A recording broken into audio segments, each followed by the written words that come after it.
লোকমুখে শোনা যায় মূলত তিনি ইয়েমেন থেকে শত শত বছর আগে এই জায়গাটিতে এসেছিলেন।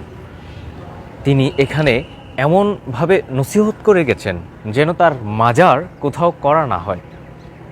জনশ্রুতি রয়েছে তার মাজার এখানে রয়েছে, তবে কোন জায়গাটিতে রয়েছে সেই বিষয়টা সম্পর্কে কারোরই কোনো ধারণা নেই।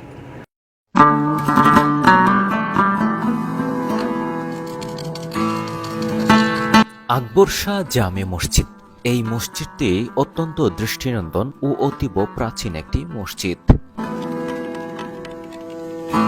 হাটহাজারী উপজেলার দক্ষিণ মাদার্শা ইউনিয়নে এর অবস্থান।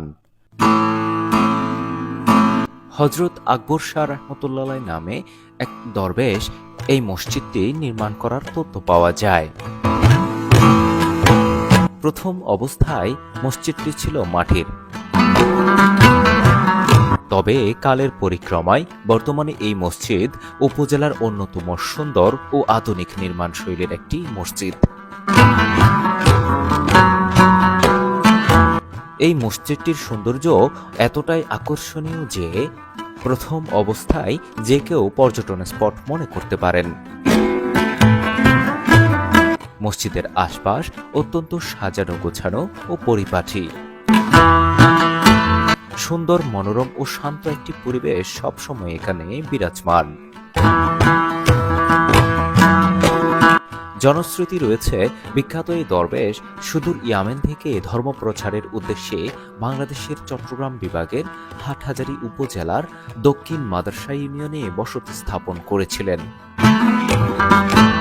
তিনি কোন সময় এসেছিলেন তা সঠিকভাবে জানা যায়নি, তবে তিনি এই মসজিদটির প্রতিষ্ঠাতা। জানা যায় হযরত আকবর শাহ রহমতুল্লাহ আলাইহি ইন্তেকালের আগেই ওসিয়ত করে গিয়েছিলেন তার কবর যেন পাকা করা না হয় এবং তার জন্য যাতে বাৎসরিক উরুস মোবারক আয়োজন করা না হয়।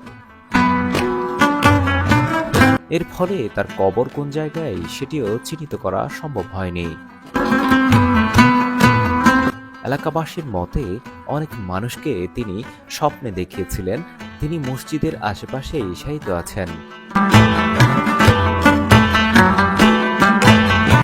এলাকার কিছু মুরব্বীরা জানান হযরত আল্লামা তৈয়ব শাহ রহমতুল্লাহ আলাইহি এক সময় জিয়ারতের উদ্দেশ্যে এখানে এসেছিলেন এবং তিনিও জানান আকবর শাহ এখানে শায়িত আছেন। অন্যদিকে আরও জানা যায় মসজিদটি কোনো এক সময় আরও বাড়ানোর পরিকল্পনা করেন এলাকাবাসী। ঠিক তখনই তাদেরকে স্বপ্নে দেখিয়ে বলেন মসজিদটি যেন বাড়ানো না হয়, কারণ মসজিদের আয়তন বাড়ালে কবরস্থানের জায়গা কমে যাবে।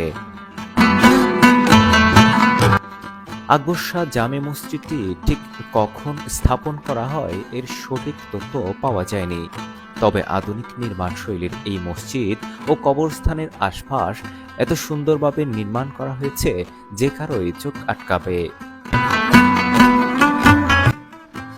বলা হয় এটি এই উপজেলার সবচেয়ে সুন্দর ও দৃষ্টিনন্দন মসজিদ। এই মসজিদটির সৌন্দর্য দেখতে দূর দূরান্ত থেকে প্রতি শুক্রবারে অনেক মুসল্লি এখানে ছুটে আসেন। পাশাপাশি অনেকের বিশ্বাস এটি একটি বুজুর্গ মসজিদ, তাই দূর দূরান্ত থেকে মানুষ বিভিন্ন মানত নিয়ে এই মসজিদে নামাজ আদায় করতে আসেন। এই মহান মনীষীর উছিলায় সকলের ফরিয়াদ মহান রবের দরবারে কবুল হয় বলে জনশ্রুতি রয়েছে।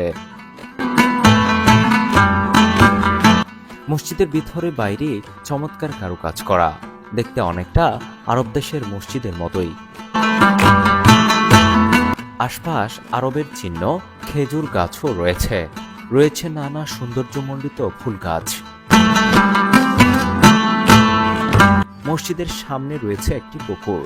পুকুর পাড়ের চারপাশে বেষ্টনীর মতো নানা গাছে ভরা। পুকুরে অজু করা ছাড়াও স্থানীয় লোকজন তাদের নানা প্রয়োজনে ব্যবহার করেন। এই মসজিদের পাশে রয়েছে মধ্যম মাদ্রাসা আকবরিয়া উচ্চ বিদ্যালয়, মধ্যম মাদ্রাসা সরকারি প্রাথমিক বিদ্যালয়, ইউনিয়ন স্বাস্থ্য ও পরিবার পরিকল্পনা কেন্দ্র, দক্ষিণ মাদরসা ইউনিয়ন পরিষদ সহ সরকারি বেসরকারি নানা স্থাপনা। অত্যন্ত মনোমুগ্ধকর মসজিদটি দেখে আসতে পারেন যে কোনো সময়ে। কথা দিচ্ছি আপনার মন প্রশান্ত হবেই।